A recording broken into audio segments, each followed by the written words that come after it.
El tema que el Comité de Familias ha propuesto para este día es el arte del perdón en la familia. ¿Ya encontró usted? Leamos este texto y vamos a estar muy atentos en esta mañana a esta enseñanza que Dios quiere darnos. Amén. Digamos todos a una sola voz este texto. Dice: soportándoos unos a otros y perdonándoos unos a otros. Si alguno tuviere de la manera... ¿Qué tal si lo leemos una vez más, mis hermanos? Dice así: soportándoos unos a otros y perdonándoos unos a otros. Si alguno tuviere queja contra otro, de la manera que Cristo os perdonó, así también hacedlo vosotros. Tenga la bondad y tome asiento, mis hermanos. Vean, mis hermanos, que el perdón es como el horno en la casa. Todo el mundo sabe que lo necesita, pero no todos saben usarlo. Y hablo de esto porque usted va a encontrar que en el desarrollo de la familia hay personas que tienen la facilidad de ejecutar algunas tareas y otros se nos dificulta un poquito más. Así es el perdón. Hay personas que por alguna razón especial el perdón es de fácil acceso y saben ejecutarlo de una manera práctica y sencilla. Y usted va a ver que sus vidas son ligeras, son tranquilas. Pero por alguna razón usted también se va a encontrar personas a lo largo de su vida o en su familia que, aunque saben que necesitan del perdón, no tienen la misma facilidad para ejecutarlo. Como que se les presenta algo en el camino y pareciese ser que no es tan fácil. Vean, mis hermanos, nosotros no podemos ignorar que somos seres humanos, amén, y que el solo hecho de ser seres humanos y hacer parte de una sociedad, sin darnos cuenta, muchas veces somos altamente influenciables. Y hablo de la cultura latinoamericana y especialmente de la cultura colombiana. Pareciese ser que el perdón es una muestra de debilidad, ¿no? Y yo le voy a colocar ejemplos sencillos. Hay personas dentro de nuestra reunión que piensan que cuando se invita a alguien aquí adelante son los que están muy mal. ¿Sí ha notado usted? Entonces, si el pastor habló ese día acerca de que había que arrepentirse de todos los pecados, únicamente vienen aquí adelante los que están, ¿qué? Muy mal. Y pareciese ser que es una señal de debilidad. Y no sé si a usted le haya pasado, pero en algún momento usted ha sentido ese deseo quizás de venir aquí adelante, a arrodillarse frente a la presencia de Dios, pero encuentra una limitante y es: no quiero que de pronto piensen que yo estoy tan mal como el ejemplo que el pastor ponía mientras predicaba. Entonces yo mejor me doy la vueltica y me voy a arrodillar aquí en mi silla, ¿cierto? Y eso hace parte de la cultura en la que nosotros nos desenvolvemos, en la cual pareciese ser que el perdón es una muestra de debilidad. Y los líderes, los jefes, difícilmente harán una reunión para pedir perdón, pues si hacen esto pensarán que pierden su autoridad. Yo recuerdo que yo tenía un jefe en un trabajo que nos reunía a todos para vaciarnos. 7 de la mañana llegábamos todos, paraba a todos: ciérreme en el negocio, nadie vende nada, y empezaba a llamarnos a todos a vaciarnos. Sin embargo, él consideraba que si hacía esto ganaba autoridad, pero jamás recuerdo yo que haya hecho una reunión en la que hubiese llamado a todos los mismos empleados y hubiese dicho: paren todo, compañeros, empleados, el motivo de la reunión de hoy es para decirles que lo que les dije ayer es verdad. Sin embargo, quiero pedirles perdón porque siento que no fue la manera de hacerlo. ¿Ustedes han tenido jefes así? ¿Cierto que no? Es difícil encontrarse ese tipo de personas, ese tipo de personas que tengan la capacidad de pedir perdón y vivir bajo la esencia de la humildad, pues consideran de alguna manera que al hacer esto pierden autoridad. Pero ¿sabe algo? No hay una mejor manera de vivir que desde el campo de la humildad y del perdón. Porque hay que recordar el principio bíblico: lo que el principio bíblico nos va a recordar a nosotros es que Dios atiende ¿a quién? Al humilde. Pero al altivo, ¿qué? Lo mira de lejos. Es decir, que sí se gana altura a través del perdón y a través de la humillación. No se pierde. Yo recuerdo en esta hora, precisamente que cuando tenía más o menos unos 8, 10, 12 años, caracterizado por mi buena conducta en casa. Amén. No está mi mamá, si no ya me hubiera hecho ojos. Caracterizado por eso, había momentos en donde me ganaba, como dicen por ahí, mis buenas pelas. Y no, si yo me iba para mi cuarto, como se dice popularmente, un tanto emberracado, bravo, porque no aceptaba el castigo por parte de papá. Pero mi papá, había un momento de la noche en el que antes de irnos a dormir llegaba hasta mi cuarto y yo estaba ahí, me hacía el dormido y me giraba y me decía: hijo, vengo a decirte algo. Y yo le decía: ¿qué? Que no, señor. Dice: señor.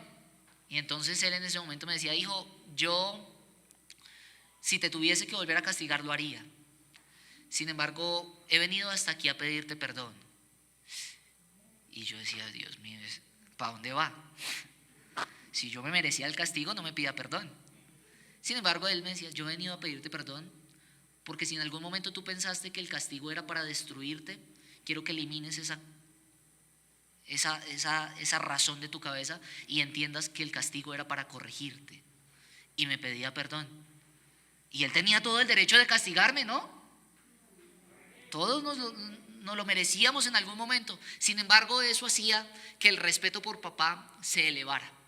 Es decir, el hecho de que él pidiese perdón no le quitaba ni le restaba autoridad, se la aumentaba. Y creo que esto lo traigo hoy a colación porque quiero que usted elimine de su cabeza inmediatamente que el hecho de pedir perdón, de vivir bajo la figura del perdón, es una figura de debilidad. Esto ha estado totalmente influenciado en nuestra cultura y pareciese ser que el que agacha la cabeza entonces es un bobito. Y salió el dicho popular que dice: no, pero espere, manso, pero no menso, se lo saben. Y parece ser que en esa figura nos ejercemos. Y pareciese ser que en casa únicamente tiene que pedir perdón. ¿En quién? El que afectó. El afectado jamás. Cuando lo que el principio bíblico nos va a decir: oiga, si su hermano tiene algo contra usted, hermano, o sea que usted está diciendo que yo tengo que pedirle perdón a la persona que me afectó. Sí. Yo le voy a colocar un ejemplo que viví. Un día nos fuimos a jugar fútbol con unos muchachos aquí de la iglesia. Y en medio del partido se ha presentado una pequeña riña, muy pequeña, de esas normales que se dan en el fútbol. Pero resulta que una de las personas que estaba allí jugando, Daniel estaba, creo que ese día estaba, él no peleó, tranquilos. Ese día ha sacado frente a otro muchacho un cabezazo, ¡pa! Duro. Y le ha reventado la nariz a ese otro muchacho.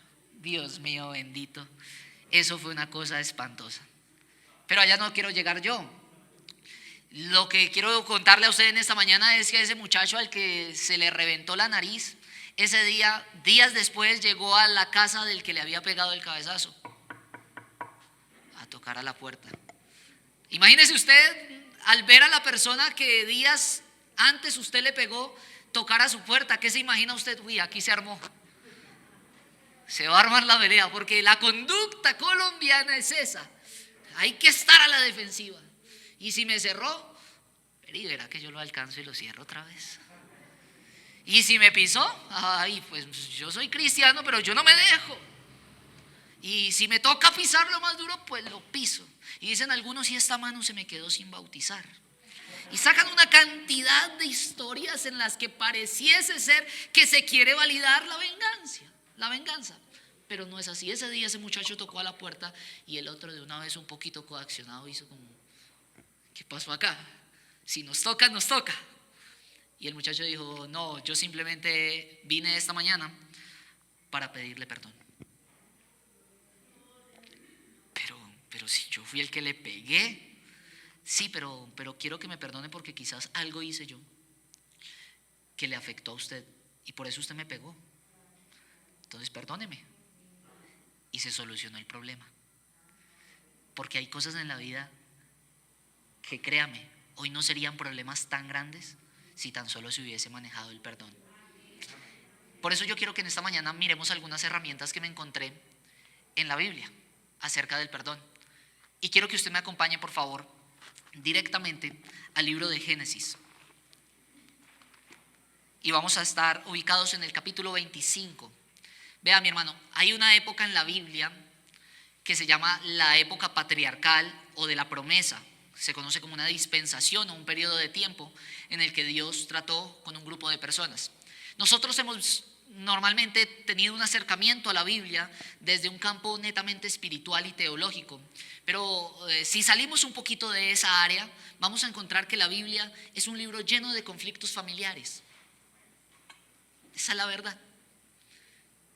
Una cantidad de problemas de familia se va a encontrar usted ahí. ¿Y para qué aparece eso allí en un libro tan santo?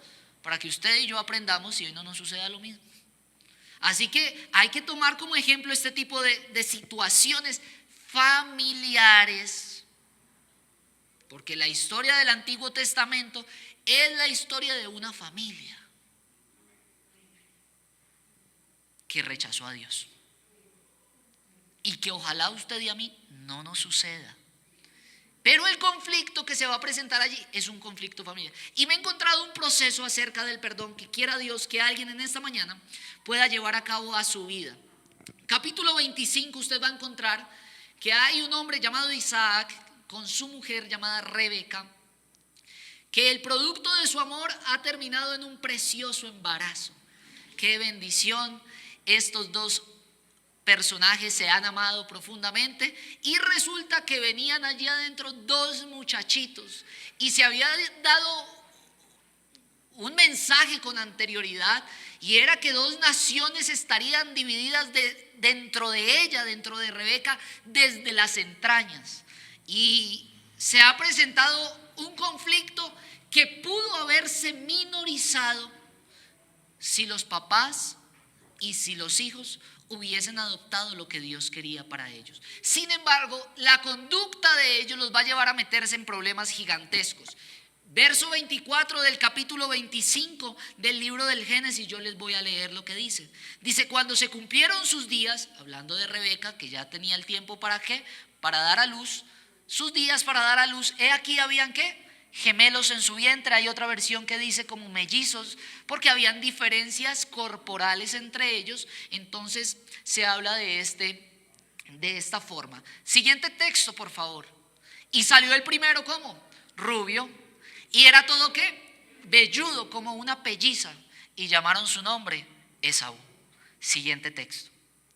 Después salió su hermano trabado de su mano al carcañal, es decir, al pie de Esaú, y fue llamado su nombre ¿qué? Jacob. Y era Isaac de 70 años cuando ella dio a luz. Hasta ahí parece bonita la historia, ¿no? Pareciese que la familia se queda ahí. Pero vea, mi hermano, la familia es de principio evolutivo. Esto es lo que Dios les dijo desde la antigüedad. Bendigan, fructifiquen, llenen, sojuzguen. Es decir, que la familia, aunque no hayan hijos, es de un principio evolutivo hasta un final. La familia tiene una finalidad y el amor en pareja también. ¿Hasta dónde? Hasta que la muerte nos separe.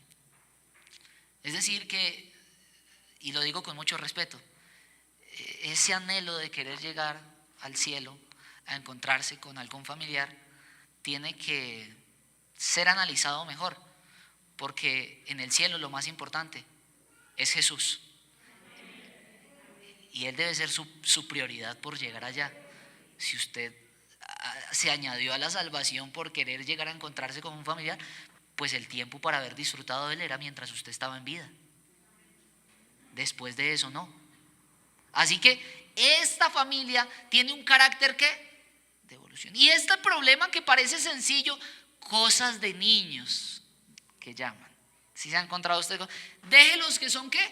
Niños, no pasa nada. Verso 27 dice, y crecieron los niños. Es decir, no se quedaron siempre siendo niños. Y este es un llamado a que se enseñe desde la niñez, a guiar a través del camino de ese niño e instruirle. ¿Para qué? Para que cuando él sea viejo no se aparte. Dice entonces que crecieron los niños y aquí viene la problemática. Y Esaú, que me ayuda a leer, fue diestro en la casa, hombre del campo, pero Jacob, ¿qué? Era varón quieto, que habitaba en tiendas. Siguiente texto. La problemática se da aquí, y aquí quiero hablar directamente a los padres de familia. Me ayuda a leer. ¿Y amó quién? ¿Por qué? Porque comía de su casa. ¿Más Rebeca amaba qué? Esa escena pareciese que la hubieran escrito ayer, anoche, por ahí a las 12 de la noche, antes de venirnos acá para la dominical. La escribieron y yo la saqué. No, mi hermano, esa es una realidad, ¿sí o no? Y es un llamado a los papás de una manera especial a que digan: no, yo a todos los quiero por igual. Todos mis hijos los amo igual, pero las papitas fritas son para Manolo. Pero aquí no hay diferencias. No hay diferencias, pero a todos los amamos por igual, pero pásele la chaqueta a su hermano. Y pareciese ser que eso se presenta en la familia y no somos ajenos a esto. Que en algún momento usted como que tiende a recostarse al lado de uno. Pues Isaac se ha enamorado de una manera especial de Esaú, porque como dice popularmente por ahí, salió todo un varón, o un macho, como yo quería, un primogénito, el hombre de la casa, el que me va a reemplazar. Y pareciese ser que a veces el papá le dice: es que este es mi hijo, ¿no lo ve cómo juega fútbol? Usted debería aprender de él, patee bien ese fútbol. Usted a toda hora ahí encerrado, y es que dibujando, ¿qué son esas vainas? Conflictos que se presentan en la casa. Aprenda de este, vea, este sí es fuerte, carga y todo. Usted ahí toda hora echado durmiendo. Conflictos de casa. Pero sí se presenta mucho en la familia de nuestro tiempo el conflicto de que los papás se van hacia el lado de uno y hacia el lado de otro. Y entonces Rebeca dijo: ay, no, a Jacob déjenmelo quietico. Y eso generó conflictos en la familia. Permítame a mí en esta mañana parafrasearle algún tipo de conflicto que se tuvo que presentar en esa familia. Entonces Esaú, como era un muchacho que cazaba, que estaba en el campo todos los días trabajando, llegaba a la casa y dejaba los calzoncillos en la sala. Y en ese momento Rebeca decía: oiga, Esaú, hágame el favor, levante los calzoncillos. Y salía a la defensa de Isaac y decía: me hace el favor, y con el muchacho no se mete. Porque es que él venía era de trabajar. Él no estaba jugando. ¿Por qué no le dice a Jacob, que estaba ahí todo el día en la cocina detrás de sus naguas? Pero entonces resulta que en algún momento determinado pudo haberse presentado el conflicto en el que Isaac le decía a Jacob: bueno, salga, haga algo, hermano. Sabe, toda hora ahí detrás de su mamá, trabaje como su hermano. Y entonces salía Rebeca a la defensa: hágame el favor y con el niño no se me mete. El niño está quieto, él no está haciendo nada malo. ¿Cuál es la cosa con él? ¿Se presentan problemáticas hoy dentro de la pareja por la situación de los hijos? Claro que sí. Usted va a encontrar que en un 80% muchas parejas, escuche muy bien, se hacen al plan en el momento en el que nacen los hijos de decir: ya no hay el mismo tiempo para nosotros, hagamos algo, saquemos estos chinos adelante. Que cuando los saquemos adelante, entonces ahí sí nosotros dos nos volvemos a encontrar y nos damos una buena vejez. Y resulta que cuando pasa eso, se van a encontrar después de 20, 30 años, sacaron a sus hijos adelante, pero se descuidaron ellos como pareja. Y yo he puesto este ejemplo que es muy tradicional, pero que me parece demasiado efectivo, mi hermano. Usted le pregunta a una madre de familia: usted tiene a su esposo ahogándose en el mar, usted está en el barco y su hijo al mismo tiempo se está ahogando, y entonces en ese momento usted solo tiene un flotador. ¿A quién se lo tira? Y la mamá dice: a mi hijo. Y su esposo: que se muera. Y pareciese algo llamativo, pero vea, hermano, este es un principio que no se puede quebrantar, porque el flotador hay que lanzárselo a su esposo. ¿Cómo se le ocurre? Si es que es el hijo de mis entrañas. nadie lo ama como yo. Y el otro mañana va y me cambia por otra. ¿O para qué? Mano, el principio bíblico es que hay que lanzárselo al esposo. ¿Por qué? Porque nadie despreció hacia su propio cuerpo, sino que se sabe bien que lo cuida y lo sustenta. Y si usted le tira el flotador a su esposo, él quizás pueda acercarse y salvar a su hijo. ¿Sí me doy a entender? Hermano, esto es importante, porque hay familias que hoy están divididas por el amor de los hijos. Y hermano, parejas, hablo en esta parte especial, ya voy a hablarle a los hijos, pero en esta parte especial, oiga, su hijo es muy importante, pero mañana nos vamos. Y mamá ya se le aguó el ojo. Sí, mañana nos vamos. Y lo único que le va a quedar es esa mujer y ese hombre que está ahí a su lado. Fortalezcan el amor entre ustedes, entre la pareja, que sin duda alguna eso va a hacer que su hijo sea mañana un buen esposo, sea mañana un buen padre. Hay que estar muy atentos a esto, porque el conflicto creció y a Rebeca no le pareció mal. Así que dice la Biblia, sigamos leyendo el verso, dice que el verso 29, y guisó Jacob un potaje, y volviendo Esaú del campo cansado, dijo a Jacob: te ruego que me des de comer ese guiso rojo, pues estoy muy cansado. Por tanto fue llamado su nombre Edom. Y Jacob le respondió, aquí fue: véndeme tu primogenitura. ¿Y qué dice? Y entonces en ese momento dijo Esaú: he aquí, yo me voy a morir.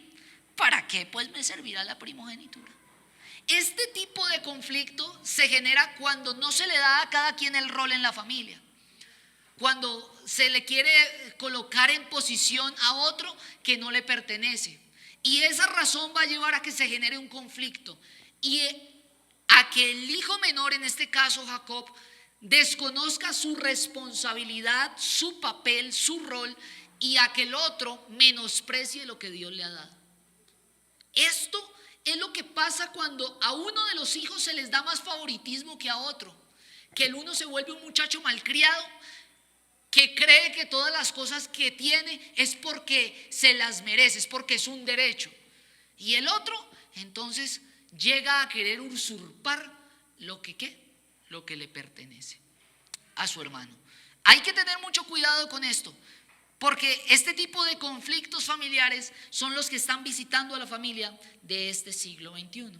Entonces sucedió algo, y los padres de familia van a entender muy bien, y los que han trabajado con niños me van a entender muy bien. ¿Alguna vez usted ha visto que el hijo mayor o el menor, cualquiera de los dos, un ejemplo, tiene el celular que le pertenece a él, y el otro, que es más ingenioso, llegó con un balón? Y entonces le dice: venga, présteme el balón. No, se lo cambio por su celular. Y entonces, listo, hágale, cambiamos. Y entonces el otro empezó a jugar con el balón y se aburrió. Dijo: no, a mí me gustaba más el celular. Venga, devuélvame el celular. No, usted ya me lo cambió. Usted ya me lo cambió y no hay nada. ¡Mamá! De una vez escucha: mi hermano me quitó el celular. Hágame el favor y le devuelve eso a su hermano. Ese conflicto, que es muy común entre nosotros, es el que se está presentando ahí, solo que ahí tiene una responsabilidad mucho más grandota. Y resulta que la problemática a la que va a llevar eso es a que este muchacho dijo: no, ya perdió. El otro menospreció su primogenitura. Es más, papito, hagamos algo. Como usted no tiene vellos, como usted no huele tan a feo, sino que usted es un muchacho de casa, siempre huele a Johnson y Johnson, entonces vamos a hacer algo más especial. Vamos a entregarle a usted la ropa de su hermano, vamos a colocarle pieles de animales y vamos a engañar a su papá. ¿Se da eso en este tiempo?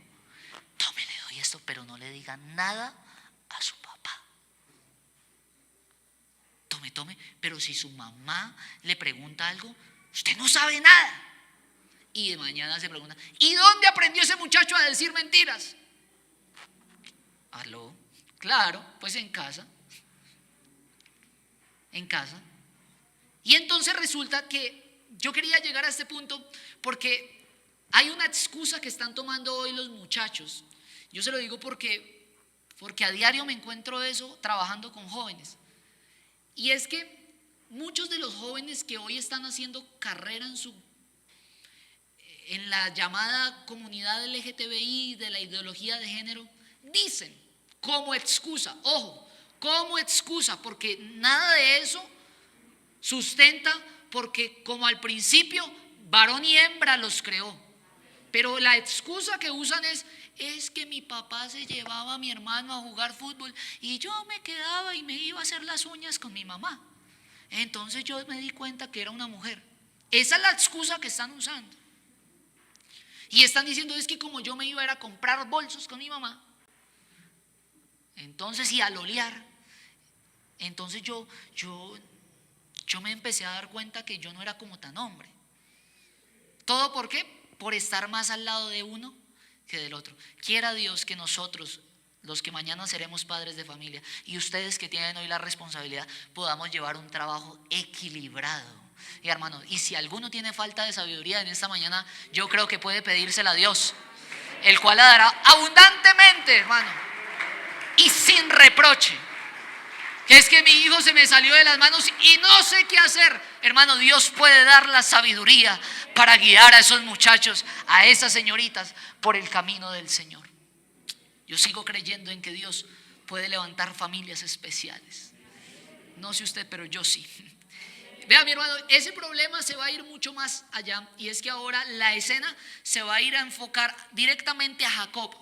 Y Jacob, a partir de ese momento, le va a suceder algo muy interesante, y es que su pasado lo va a empezar a perseguir. La etiqueta de ser un ladrón y un usurpador lo va a perseguir. Llamado especial y paréntesis, eliminemos las etiquetas de la familia. Y yo se lo digo con causa, con razón de ser. Que mi abuelito de pequeñito me decía, ese Santiago sí es un berriondo, decía. Ese no se deja de nada. Y es que véalo cómo me pelea y véalo cómo me tira pata. Y pues llegué al colegio y pum, cabeza reventada, pum, ojo morado, pum. Porque me llevé eso de la casa. Esas etiquetas de ese chino sí es un duro, no hay que, usted sí no. Esas etiquetas hay que eliminarlas de la familia. Hay que erradicarlas por completo y entender que cada uno somos diferentes. Eso es lo bonito de tener esta familia, que aunque no somos iguales, todos cuando nos metemos en las manos de Dios funcionamos como un perfecto engranaje y todos vamos hacia una misma meta. Somos diferentes. Así que en este momento a Jacob lo va a empezar a perseguir su pasado de una manera especial con un nombre llamado Labán. Yo quiero que en esta mañana Labán tipifique para cada uno de nosotros el pasado, porque eso fue lo que Labán hizo en la vida de Jacob, representó su pasado. Así que en el primer conflicto que se le presenta ahora a Jacob como un hombre ya queriendo alcanzar una mujer llamada Raquel, se le atravesó Labán su pasado por el camino. Y trabajó 7 años por esta mujer. Pero ese día le pegaron una engañada, le hicieron el paquete chileno.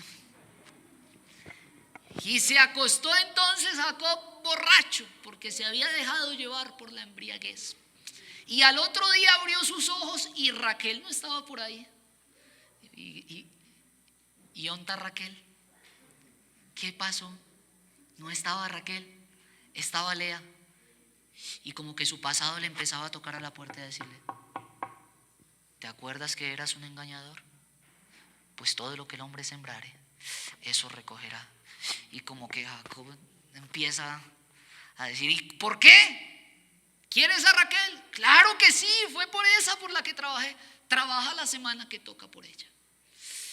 Y a partir de ese momento Labán va a ser un constante perseguidor de lo que Dios quería hacer con Jacob, y lo empieza a presionar y a presionar y a presionar. ¿Y sabe qué quiere hacer Jacob?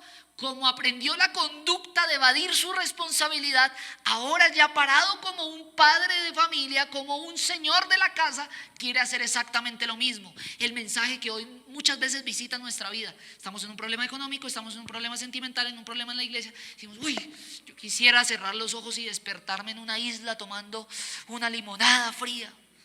No, hermano, esa no es la realidad. Enfrente su realidad.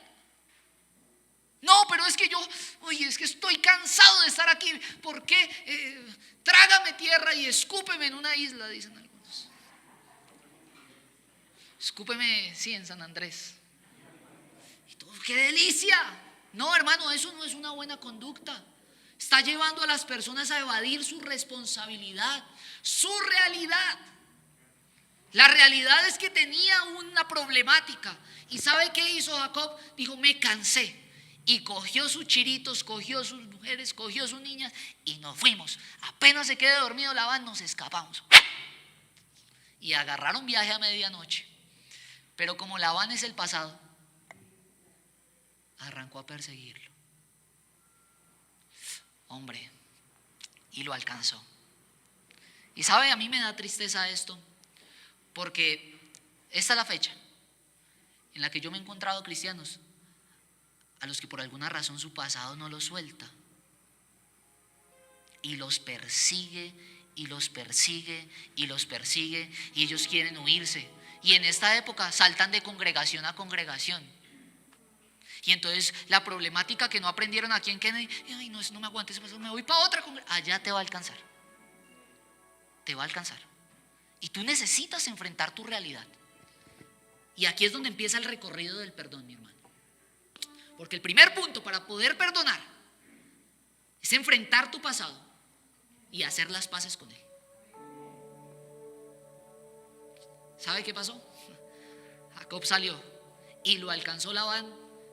Y como a la conciencia hoy al cristiano lo empezó a acusar. ¿Usted qué hizo? ¿Usted no merece? ¿Usted por qué se llevó? ¿Cuántos padres de familia hoy han perdido autoridad porque no han dejado su pasado? Porque viven amarrados a las cosas del ayer. Y eso a veces es lo que le sucede al cristiano. Perdóneme que yo le diga esto, pero inclusive a Martín Lutero le sucedió, y usted y yo conocemos la historia porque acá nos la han contado. Estaba transcribiendo la Biblia y en ese momento Satanás se le apareció a su conciencia y le empezó a decir: ¿usted qué hace transcribiendo ese libro tan santo? Si usted es un pecador, usted ha sido un asesino, usted no sé qué. Y él soltó la pluma y se cansó. Le dijo: diga todo lo que tenga que decir de mí. Y el diablo le dijo todo lo que tenía que decir. ¿Ya terminó? Sí. Ahora ponga encima la sangre de su Hijo Jesucristo, que nos limpia de todo pecado. Porque hay un momento en el que tendremos que enfrentar nuestro pasado. ¿Cree usted que Pablo podría pararse a predicar sabiendo que antes había sido un asesino? No. Pero él dejó de retroceder y entendió que de modo que si alguno está en Cristo, nueva criatura es, que las cosas viejas ya pasaron y que Él tiene la capacidad de hacer todas las cosas nuevas.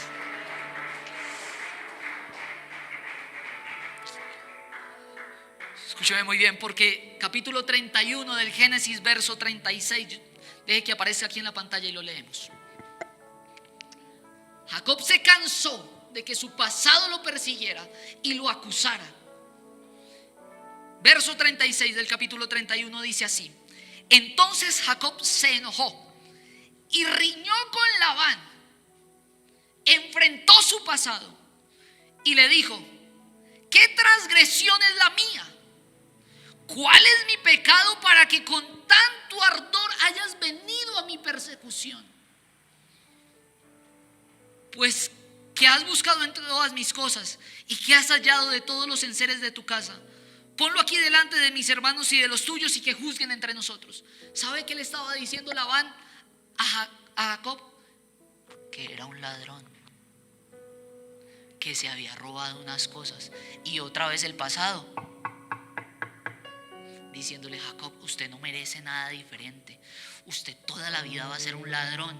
Usted está marcado por una reputación. Y pareciese ser que eso hoy quiere entrar a las familias y le dicen: es que su papá, como fue un ladrón, usted está llamado a ser un ladrón. Y como su papá fue un drogadicto, usted va a ser un drogadicto. No, y ha venido haciendo escuela toda esa historia de las maldiciones generacionales. Y como que quieren atar a los cristianos y quieren decirles que ellos vienen cargando el pecado de sus papás. Pues todo eso se acabó el día que Jesucristo tomó el acta de decretos que nos era contraria, la clavó en la cruz, los exhibió públicamente triunfando. Todo ese pasado pecaminoso se acaba en el momento en el que Cristo entra a las familias. Ese día se acaba todo eso. Que mi papá era no sé qué, eso éramos nosotros en otro tiempo. Si eso hacíamos nosotros, ahora levantamos manos santas. Ahora cantamos alabanzas. Ahora vivimos para Él. Ahora le servimos a Él. Si en otro tiempo servíamos al Dios de este siglo, pero ahora le servimos a Dios. Y sabe, sigamos leyendo. Si me puedes colocar el texto en la pantalla, te agradezco. Verso siguiente. Estos 20 años, vea cómo Jacob empieza a enfrentar su pasado. Estos 20 años he estado contigo. Tus ovejas y tus cabras nunca abortaron. Y ni yo comí carnero de tus ovejas. Es decir, ni siquiera me cogí algo para mí. Está diciendo Jacob. Siguiente texto. Nunca te traje lo arrebatado por las fieras. Como diciendo, si se moría algo bajo la responsabilidad de Jacob, Jacob no traía el muerto, sino que decía que yo pagaba el daño. Hay gente aquí a la que su pasado le ha hecho tantas cosas y ellos siguen pagando el daño. Lo hurtado, así de día como de noche, a mí me lo cobrabas. Siga leyendo. De día me consumía el calor y de noche la helada, y el sueño huía de mis ojos. Esa es la condición de las personas que viven con un pasado a sus espaldas. Por favor, siga leyendo. Así he estado 20 años en tu casa. 14 años te serví por tus 2 hijas y 6 años por tu ganado. Y has cambiado mi salario 10 veces. Se la tenía el rojo. Sigamos leyendo. Hasta ahí. Si el Dios de mi padre, Dios de Abraham y temor de Isaac. Oiga, Jacob tiene como que esculcar en su álbum de fotos y empieza a darse cuenta que su familia no era muy sobresaliente, pero encuentra que había algo sobresaliente en su familia. El Dios de su papá, el Dios de su abuelo, el Dios de ellos era lo más grandioso para su familia, y empezó a quitar de un lado el testimonio de los hombres que habían estado allí con ellos y empezó a hacer énfasis en lo que Dios había hecho. Si Él no estuviera conmigo, de cierto me enviarías ahora con las manos vacías. Pero Dios vio mi aflicción. Hay un Dios que ve las aflicciones de las familias y el trabajo de mis manos, y te reprendió anoche. Cerremos ahí. ¿Sabe? Ese día Jacob hizo las paces con su pasado. Lo enfrentó. Y alguien en esta mañana, si quiere vivir el camino del perdón, tendrá que hacer las paces con su ayer. ¿Y sabe qué hicieron? Cogieron unas piedras y pusieron una señal ahí en el piso. ¿Vieron? Como diciéndole al pasado: hasta aquí me acompañaste, de aquí en adelante no voy contigo. Por tanto nosotros también, sí, nosotros también, teniendo en derredor nuestro tan grande nube de testigos, oiga, despojémonos de todo peso. Alguien en esta mañana tiene que quitarse esa carga que ha venido trayendo, de todo peso y del pecado que nos asedia, y corramos con paciencia la carrera que tenemos por delante, puestos los ojos en Jesús como autor y consumador de la fe.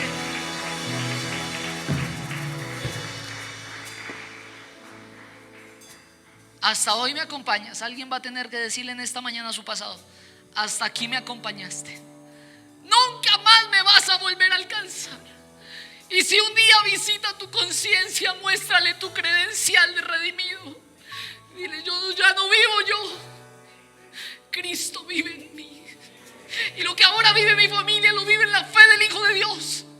Esto es lo que las familias tienen que entender: que su familia no le pertenece a la pornografía, que su familia no le pertenece al pecado, que su familia no le pertenece a las disensiones, que su familia no le pertenece a los pleitos, que su familia le pertenece a aquel que nos rescató, y nos rescató con precio de sangre. aleluya.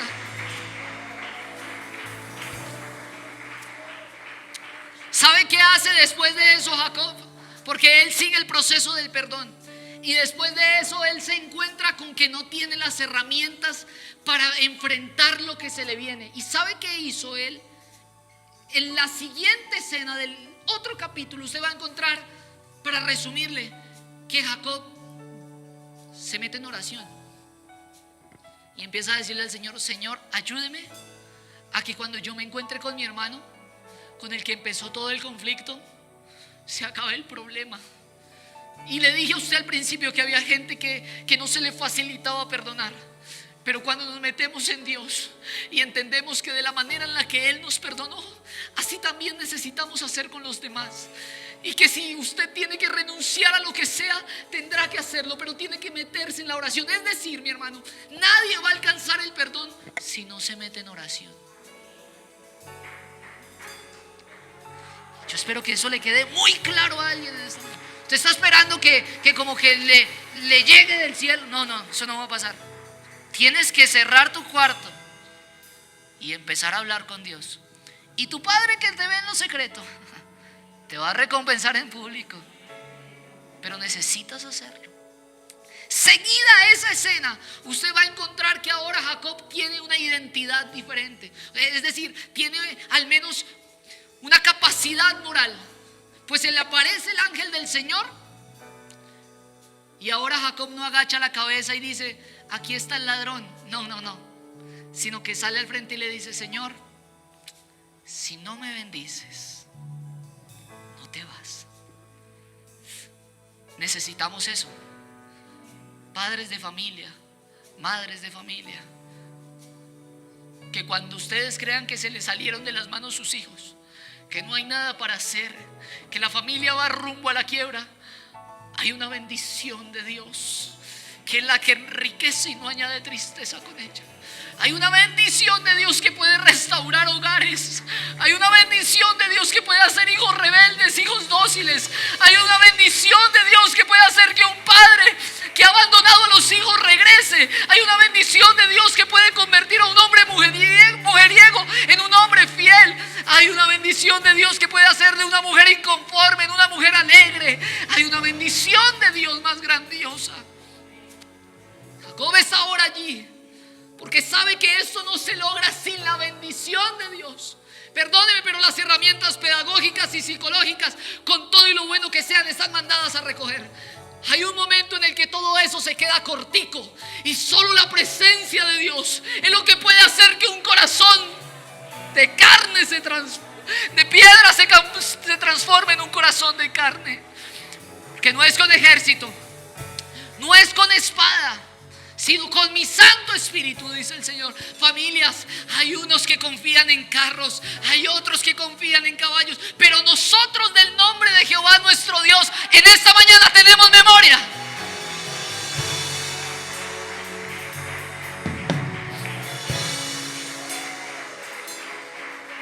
Oiga, escúcheme muy bien, porque esto le dejó una cicatriz a Jacob.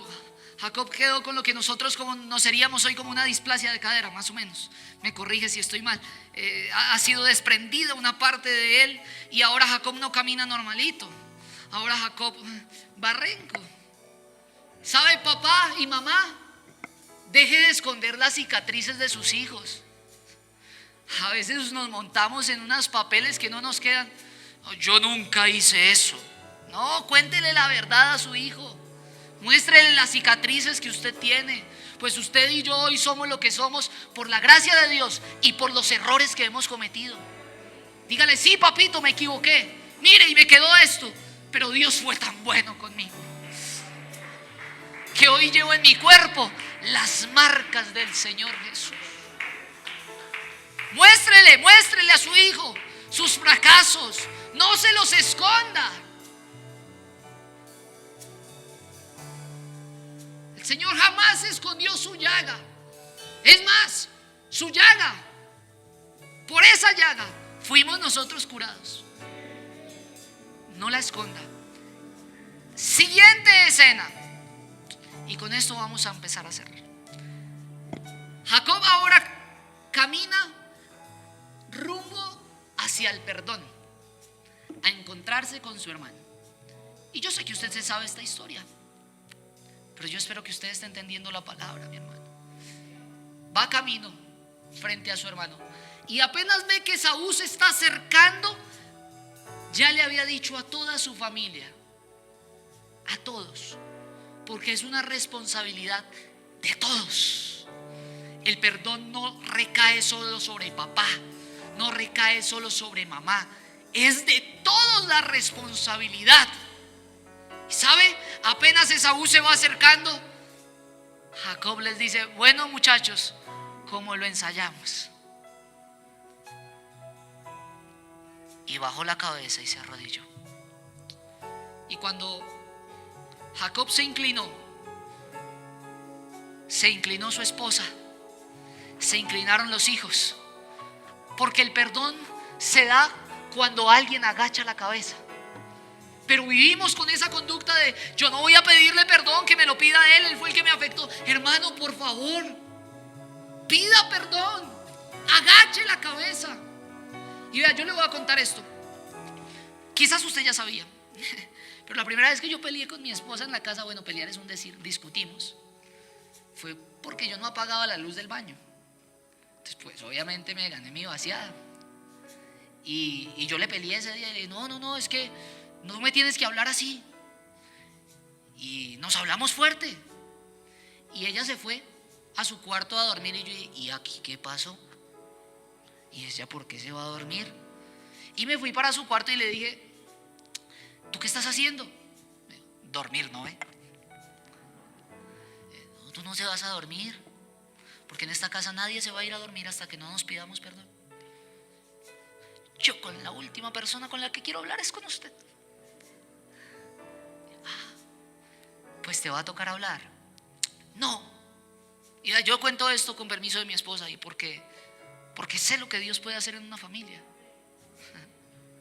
Eso no es un cuento de hadas, no, es lo más bonito, sí, pero no es como usted se lo imagina. Ella me dijo: me voy para mi casa. Yo le dije: bienvenida a tu realidad, ya estás en tu casa. Ella me dijo: ay, como que se iba a armar un conflicto. Ese día hablamos, solucionamos las cosas de una manera como muy sencillas, pero ella nunca me dijo perdón, y yo tampoco. Y avanzaron los días y mi esposa me veía a mí raro. Y un día me dijo: es que tú no me has perdonado. Tú no me pediste, tú no me has perdonado. Tu perdón no fue sincero, me dijo.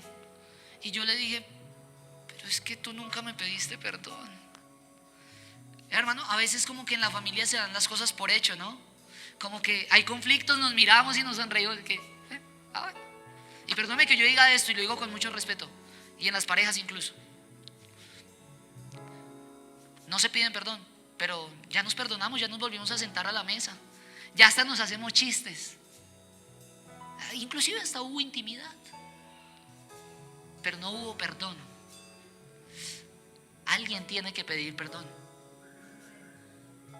¿Quién? Ojalá sea usted, y lo más pronto posible, porque si nosotros no perdonamos a los que nos ofenden, tampoco Él nos va a perdonar. ¿Y sabe qué sucedió allí? Verso 11 del capítulo 33 dice: acepta, le dice Jacob, te ruego mi presente que he traído. Jacob le llevó un regalo llamado perdón. Y esto tiene mucha relación con la raíz etimológica de la palabra perdón, que del latín per quiere decir dar y don quiere decir regalo. Es decir, que el perdón es dar un regalo. Eso fue lo que Jacob le llevó ese día a su hermano, un presente llamado perdón. ¿Y sabe qué pasó? Esaú lo aceptó. Él le dijo: mi hijo, lo hecho está. A usted le queda mejor la bendición que a mí. Hágale, eche para adelante. Usted la ha portado con integridad. Viva, se acabó su carga. Ánimo, he aceptado tu presente. Alguien en esta mañana va a tener que darle un regalo a sus hijos. Pero yo soy el papá, tienes que pedirle perdón. Y yo se lo digo porque yo un día estaba arrodillado orando y ya era un predicador y Dios me usaba y parecía ser que yo me arrodillaba y no me había acabado de arrodillar y ya estaba hablando en lenguas. Pero un día en medio de ese proceso el Señor tocó a mi puerta y me dijo: Santiago, tú tienes que pedirle perdón a tu hermana. ¿Yo? Sí, Santiago, tú la hiciste sufrir. ¿Y yo de qué voy a tener que pedirle perdón? Si yo soy el hermano mayor y ella tenía que estar ahí atenta. Santiago, ¿tú quieres avanzar? Claro, Señor, pídele perdón. Y tuve que sentarme con mi hermana ese día y decirle: hermanita, perdóneme, yo hacía esas cosas porque no conocía de Dios, pero yo ahora soy diferente. Yo quiero que volvamos a empezar. Y sabe, lo que a mí jamás mis herramientas me hubieran dado, la autoridad espiritual lo da. Le estoy hablando de que las familias sí se pueden restaurar. De que antes de salir de casa le doy gracias a Dios porque mi familia es una familia tan especial. Pero tuve que sentarme con ellos a pedirle perdón y a decirles: ahora me voy a enfrentar a una nueva familia, mi familia, pero quiero cerrar las cuentas con usted. Perdóneme, mamá, perdóneme, papá. Y un perdón verdadero, no ese perdón que a veces llevamos a las casas y se arma un problema más grande. ¿No ha notado? Que se hace la reunión familiar para pedir perdón y terminan peleando peor. No, un perdón real. Alguien tiene que darle un regalo a su esposa en esta mañana. No, es que yo vivo bien con ella. No, tienes que ir hasta allá y pedirle perdón. Mirarla a los ojos y decirle: mi amor, perdóname. Alguien tendrá que pedirle perdón a su papá o a su mamá y decirle: viejo, vieja, y lo digo con respeto, perdóneme por haberlo hecho sufrir. Perdóneme de verdad. Vea, hermano, yo sigo creyendo que Dios puede hacer cosas grandes en la familia. Perdóneme, pero a mí no me sirve de nada que usted se venga acá el domingo todo bonito, todo bien arreglado, si entre semanas se están dando en la casa. ¿De qué sirve eso? No, necesitamos que el Espíritu Santo se meta en la familia. Se metan los padres de familia, se metan los hijos, se metan la abuela, se metan cada persona. Porque después de eso, Jacob obtuvo el perdón. ¿Y sabe para dónde cogió? Para Betel, para el lugar en donde Dios le iba a cambiar la identidad. Ya no te vas a llamar más ladrón. A partir de este momento tu nombre será Israel. Una nueva identidad. Pero nadie va a poder llegar a Betel sin perdón. Si se lo digo de esta manera, ¿no se ofende? Nadie va a llegar al cielo, nadie, sin seguir la paz con todos y la santidad, sin la cual nadie verá al Señor. Póngase en pie en esta mañana. Y yo quiero que hagamos una oración por las familias. Oiga, Dios es bueno. Yo no sé usted, pero yo he sentido que Dios nos ha hablado en esta mañana. ¿Quién quiere llegar al cielo?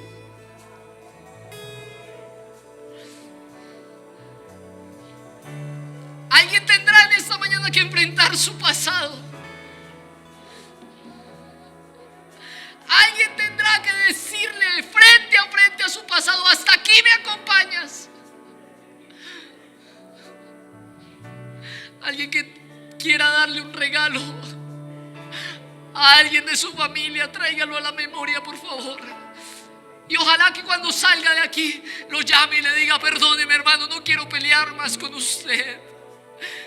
Yo quiero que estemos en paz.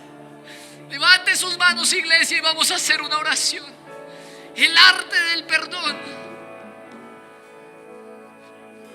es entender que nada hay que hacer por contienda o por vanagloria, antes bien con humildad, estimando a cada uno de los demás de su casa como superiores a sí mismos. Entonces entenderás que ese fue el sentir que hubo en Cristo Jesús, el cual siendo en forma de Dios no estimó el ser igual a Dios como cosa a que aferrarse, sino que se despojó a sí mismo, haciéndose obediente hasta la muerte y muerte de cruz. Iglesia del Señor, vestidos pues como escogidos de Dios, santos y amados, de entrañable misericordia, de benignidad, de humildad, de mansedumbre, de paciencia, soportándonos unos a otros y perdonándonos unos a otros. Y si alguno tuviere queja contra otro, de la manera en la que Cristo os perdonó, así también haced vosotros. Señor Jesús, te damos gracias en esta mañana, Dios, por tu palabra, por tu misericordia.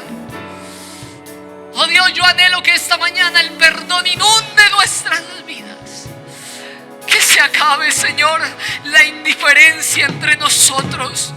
Que alguien tome la iniciativa de perdonar lo más pronto posible. Porque tú estás por venir, Señor, y queremos verte. Por eso, Dios, yo te ruego que tu nombre y tu perdón sea sobre las familias de Kennedy. En el nombre de Jesús te lo ruego. Amén y amén.